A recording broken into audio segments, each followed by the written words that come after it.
நமது மிகவும் மதிப்பிற்குரிய மூத்த சகோதரர் ராம்நாத் கோவிந்த் அவர்களுக்கும், நமது மதிப்பிற்குரிய சகோதரர் பூபேந்தர் யாதவ் அவர்களுக்கும், என் அன்பான சகோதரிகளுக்கும் சகோதரர்களுக்கும் எனது இதயபூர்வமான நமஸ்காரங்கள். நன்றி.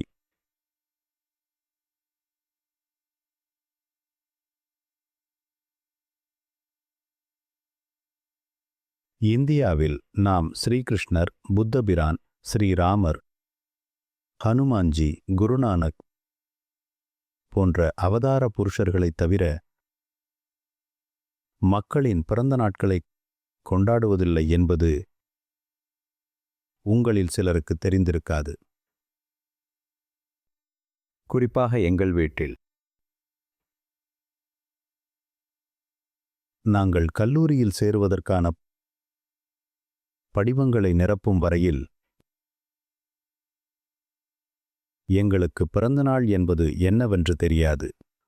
அதுவரையில் நாங்கள் பிறந்த தேதியை நினைவில் வைத்துக் கொண்டதில்லை.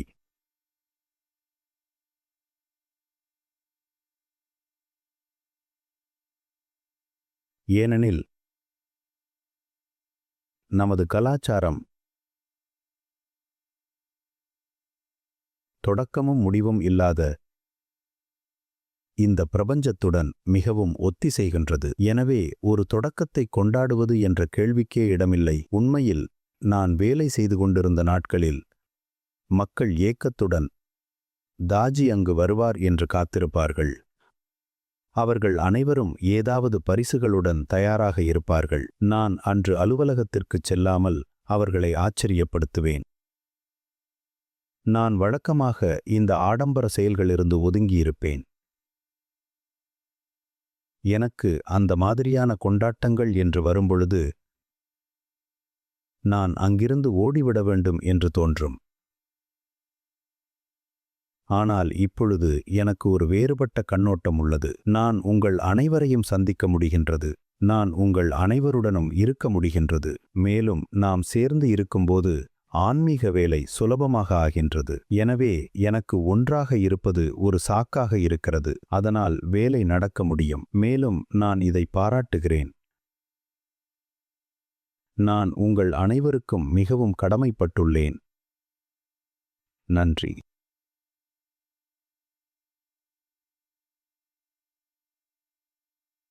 ஒரு சில விஷயங்களை நான் உங்களுடன் பகிர்ந்து கொள்ள விரும்புகிறேன். ஏனெனில் சுற்றுச்சூழல், பருவநிலை மாற்றம், தொழிலாளர் மற்றும் வேலைவாய்ப்பு ஆகியவை நமது அமைச்சரின் இலாக்காவாக இருக்கிறது. ஐயா, இந்த இடத்தில் ஒரு மரம் கூட இல்லை என்று நான் சொல்ல விரும்புகிறேன். ஒரு மரம் கூட இல்லை.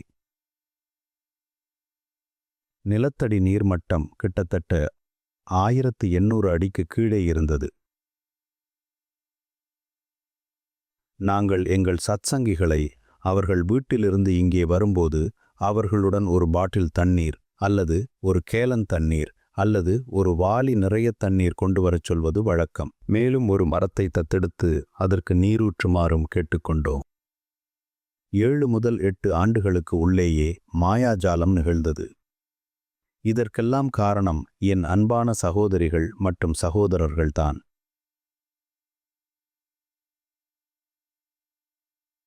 இத்தகைய படையுடன், இத்தகைய விருப்பமுள்ள இதயங்களுடன் இந்த நாட்டில் எதையும் சாதிக்கலாம். சில விருப்பமுள்ள இதயங்கள். சுவாமி விவேகானந்தர் இத்தகைய 100 நபர்கள் வேண்டும் என்று மிகவும் விரும்பினார். ஹார்ட்ஃபுல்னஸ் ஆயிரக்கணக்கானவர்களை கொண்டுள்ளது. ஆன்மீகத்திற்காக மட்டுமல்லாமல் இந்தியாவிற்கும் உலகிற்கும்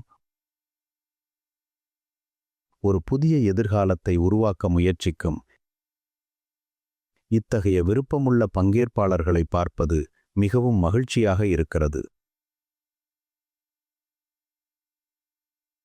அப்படிப்பட்ட ஒரு கிரகத்திற்காக, ஒரு பூமி தாயாக, ஒரு குடும்பமாக உலகம் பிரகாசிக்க வேண்டுமெனில் இந்தியா உலகத்தின் மையமாக மாறும்.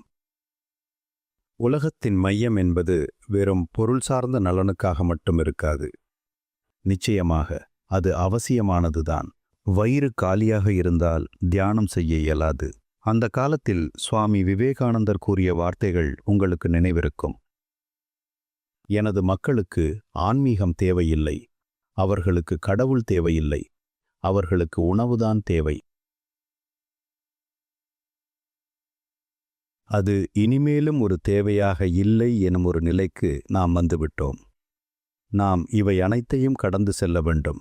நாம் நமது அடிப்படை தேவைகளை பூர்த்தி செய்து கொண்டுள்ளோம். இப்பொழுது நாம் ஆன்மீக சாம்ராஜ்யத்திற்குள் புகுவதற்கு தயாராக உள்ளோம். இந்தியா உலகத்தின் ஆன்மீக மையமாக ஆக வேண்டும்.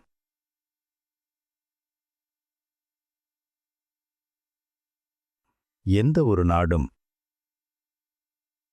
இந்த ஆன்மீக அடித்தளம் இல்லாமல் வாழ வேண்டுமெனில் அது நிலையற்ற ஒன்றாக இருக்கும். அதற்கு ஆன்மீக அடித்தளம் வேண்டும், மதம் அல்ல. நீங்கள் மதங்களை கொண்டு வரும்போது அங்கே குழப்பம் நிலவும். நாம் ஆன்மீகத்தின் மூலம் ஒற்றுமை, நல்லிணக்கம், ஒருங்கிணைப்பு ஆகியவற்றை கொண்டு வர வேண்டும்.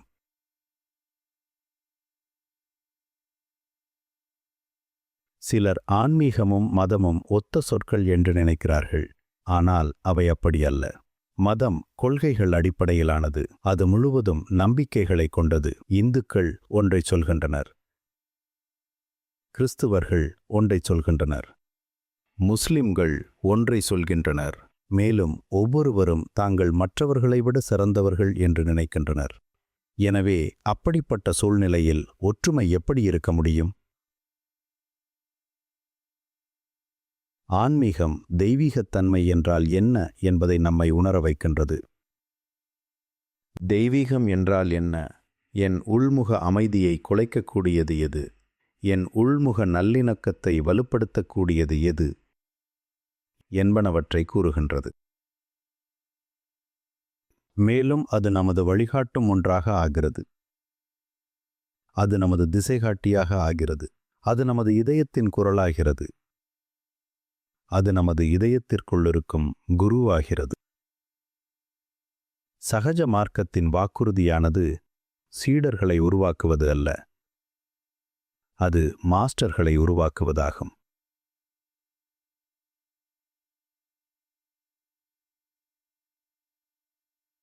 நாம் குருநாதர்கள் மேலிருந்து இறங்கி வந்து நமக்கு வழிகாட்ட வேண்டும் என்பதை சார்ந்திருக்க வேண்டியதில்லை. இதயமானது அதிகளவு கூருணர்வு மற்றும் அசாதாரணமான பகுத்தாயும் திறன் உள்ளதாக ஆகி நமக்கு எது சரி எது தவறு என்பதை உணர வைக்கிறது. அதற்கும் மேலாக என்ன நடந்தாலும் எது சரி எது தர்மம் என்பதை பின்பற்றும் துணிச்சலையும் தைரியத்தையும் வளர்த்துக் கொள்கிறோம்.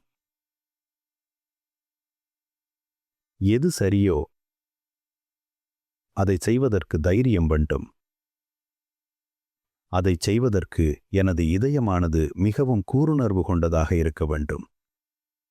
ஒரு தவறான செயலை செய்வதைப் பற்றி நீங்கள் யோசிக்கும் முன்பே உங்கள் இதயம் அதை உணர்ந்து, இல்லை, இது எனக்கானது அல்ல என்று சொல்ல வேண்டும். தாஜி, வாழ்க்கையின் குறிக்கோள் என்ன என்று எனக்கு அடிக்கடி கேள்விகள் வருகின்றன. நாங்கள் இதை மீண்டும் மீண்டும் கூறியுள்ளோம். உணர்வுறு நிலையை அந்த அளவிற்கு வளர்த்து கொண்டு நாம் தகுதியுள்ளவர்களாக ஆகி அந்த தூய்மையான உணர்வுறு நிலையுடன் ஐக்கியமாவதே அதன் ஒரே நோக்கம். அதுதான் இன்று வரை எனது புரிதலாகும். மேலும் ஐக்கியமடைந்த பின்னர் என்ன இருக்கும் என்பது பற்றி நான் எனது தலையை பீத்து கொண்டிருக்கிறேன். பாபுஜி கூறுகிறார், ஐக்கியமாவது ஒரு ஆரம்பம்தான்.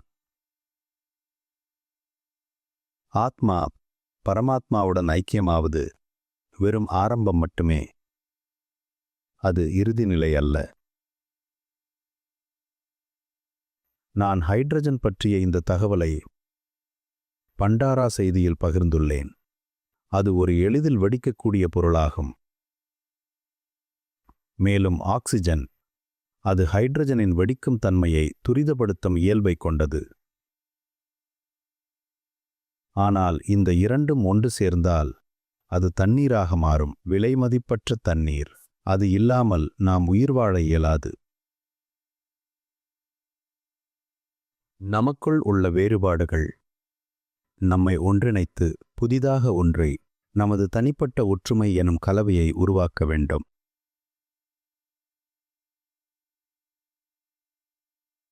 பின்னர் நாம் மற்றவர்களுடன் நல்லிணக்கத்துடன் எவ்வாறு தொடர்பு கொள்வது என்பதை கற்றுக்கொள்ளும்போது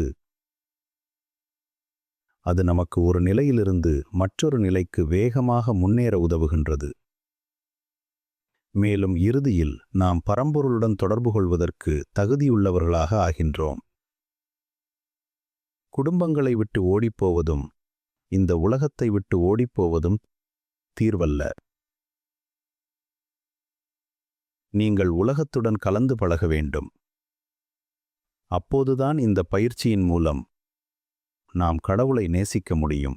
உங்களால் மற்றொரு மனிதர் மீது அன்பு செலுத்த இயலவில்லை எனில் உங்களால் கடவுள் மீது அன்பு செலுத்த இயலாது. இதுதான் கதையின் முடிவாகும். என்னை பொறுத்தவரை ஒரு சந்நியாசியாக ஆவது ஒரு பாவம் என்று அறிவிப்பேன். அவர்களால் எவ்வாறு அன்பு செலுத்துவது என்பதை கற்க முடியாது. அது ஒரு இயற்கைக்கு எதிரான ஒரு வாழ்க்கையாகும். சுவாமி விவேகானந்தர் கூட அவருடைய 36வது வயதில் அவரிடம் ஒரு கேள்வி கேட்கப்பட்டபோது அவரது மேற்கத்திய சீடர்கள் சிலர் அவரை கேலி செய்ததாக கூறினார். சுவாமிஜி, நான் திருமண வயதை கடந்துவிட்டேன். நான் இளைஞராக இருந்திருந்தால் நான் திருமணம் செய்து கொண்டிருப்பேன் என்று கூறுவது வழக்கம். இது அவரது வாழ்க்கையின் இறுதியில் அவருக்கு இருந்த விவேகமாகும். அவர் எப்போது இறக்கப் போகிறார் என்பதும் அவருக்கு தெரியும். நீங்கள் ஒரு இயற்கையான வாழ்க்கையை வாழ வேண்டும். உணர்வுறு நிலையை வளரச் செய்வதும் அதை சுத்திகரிக்கவும் தூய்மைப்படுத்தவும் தியானத்தினால் மட்டுமே முடியும். தினசரி பயிற்சியான சுத்திகரிப்பு மூலம் மட்டுமே முடியும். அதற்கு வேறு எந்த வழியும் கிடையாது. நாம் பயிற்சியின் எந்த ஒரு அங்கத்தையும் தவறவிடக்கூடாது.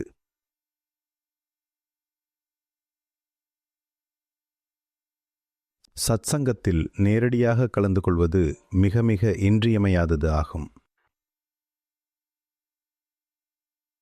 ஒரு தனிநபராக நீங்கள் கடவுளிடமிருந்து அருளை ஈர்ப்பது பலர் ஒன்று கூடி தியானம் செய்யும்போது அந்த ஒருங்கிணைந்த தாக்கம் வேறுபட்ட மட்டத்தில் இருக்கும். எனவே தயவு செய்து உலகம் முழுவதிலும் இருந்து செவிமடுத்துக் கொண்டிருக்கும் அனைவரும் நேரடியாக சத்சங்கங்களில் கலந்து கொள்வதை தவறவிட வேண்டாம். அது சூழலில் ஒரு அதிர்வு நிலையை உருவாக்குகின்றது. இந்த பிராணாகுதியின் காரணமாக அது நமது உடலின் ஒவ்வொரு பாகத்திலும் ஒவ்வொரு உயிரணுவிலும் தாக்கத்தை உண்டாக்குகிறது. பிராணாகுதி இல்லையெனில் நீங்கள் ஒன்று கூட வேண்டுமென்று நான் உங்களை வலியுறுத்த மாட்டேன். ஏனெனில் சகஜ மார்க்கத்தின் அற்புதம் இந்த பிராணாகுதியால் மட்டுமே. நீங்கள் பிராணாகுதியை அகற்றிவிட்டால் அது மற்ற எந்த அமைப்பையும் போல ஆகிவிடுகிறது.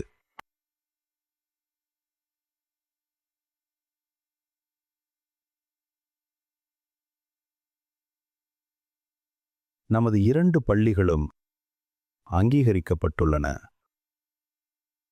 ஒன்று சென்னையில் உள்ள ஒமேகா மற்றும் கான்ஹாவில் உள்ள நமது ஹார்ட்ஃபுல்னஸ் சர்வதேச பள்ளி.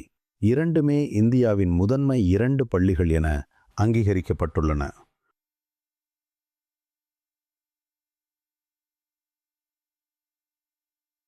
மேலும் தெலங்கானா மாநிலத்தில் உள்ள நமது இந்த ஹார்ட்ஃபுல்னஸ் சர்வதேச பள்ளியின் 10ஆம் வகுப்பு முடிவுகள். தெலங்கானா முழுவதும் 50க்கும் மேற்பட்ட மாணவர்கள் 1 முதல் 10 ரேங்க் வரை பெற்றுள்ளனர். அதில் 12 பேர் நமது மாணவர்கள். இது நமக்கு பலவற்றை கூறுகின்றது. நேற்றுதான் அல்லது நேற்று முன்தினம் கான்ஹாவில் நமது பல்கலைக்கழகத்தை ஆரம்பிப்பதற்கான இறுதி அனுமதி நமக்கு கிடைத்துள்ளது.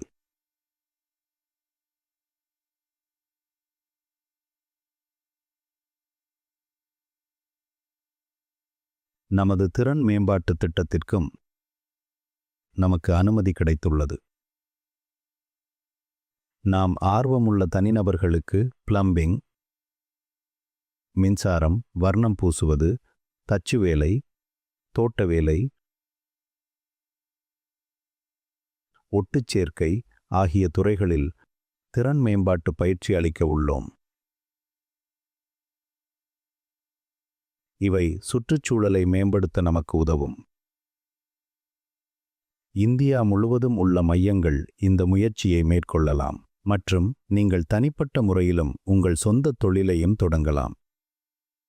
உதாரணத்திற்கு, மரங்களை எவ்வாறு இடம் மாற்றம் செய்வது என்ற உத்தியை கற்றுக்கொள்ளுங்கள்.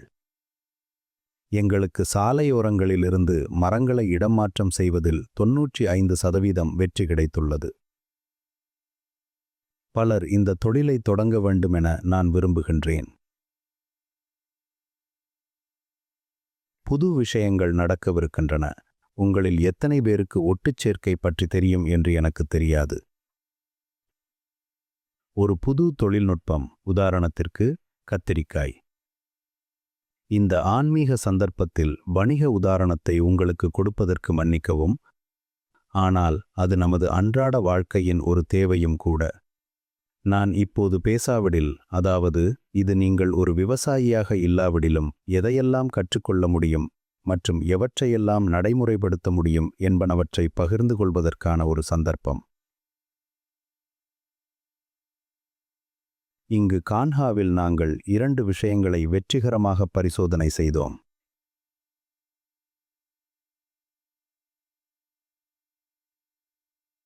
இந்த சுண்டைக்காய் மற்றும் நாட்டு கத்திரிக்காய் உங்களுக்கு தெரியும்.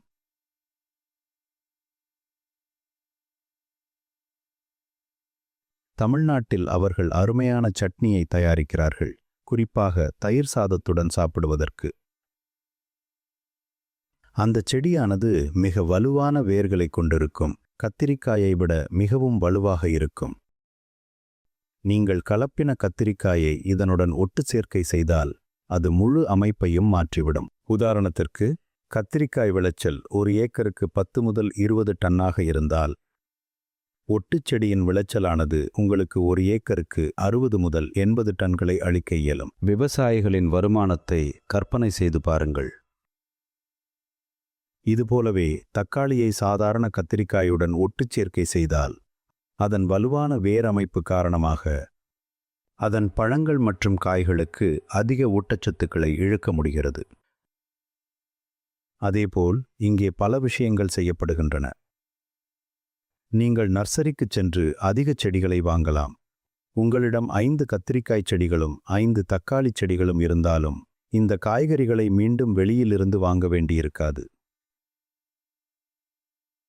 இந்த ஒட்டுச்செடி வகைகளின் மற்றொரு நன்மை, இது 2-3 மாத பயிரல்ல, அது குறைந்தது 1 வருடத்திற்கு நீடித்திருக்கும். எனவே நீங்கள் ஒரு விவசாயியாக இல்லாவிடினும் நர்சரிக்குச் சென்று புதிய விஷயங்களை கற்கலாம். இந்த பல்கலைக்கழகத்தில் நாங்கள் 3 படிப்புகளை இப்பொழுதே தொடங்க உள்ளோம். ஒரு படிப்பானது வேளாண்மை, தோட்டக்கலை மற்றும் கல்வியியல் ஆக இருக்கும். தங்களின் குழந்தைகளை இந்த கல்வித்துறைகளில் சேர்க்க ஆர்வமுள்ளவர்கள் மற்றும் கான்ஹாவில் கல்வி கற்பது ஒரு நல்ல யோசனை என்று நினைத்தால் அவர்கள் சேரலாம். சேர்க்கை இப்பொழுது தொடங்கப்பட்டுள்ளது. இத்துடன் என் பேச்சை முடித்துக் கொள்கின்றேன். வந்ததற்கு அனைவருக்கும் நன்றி.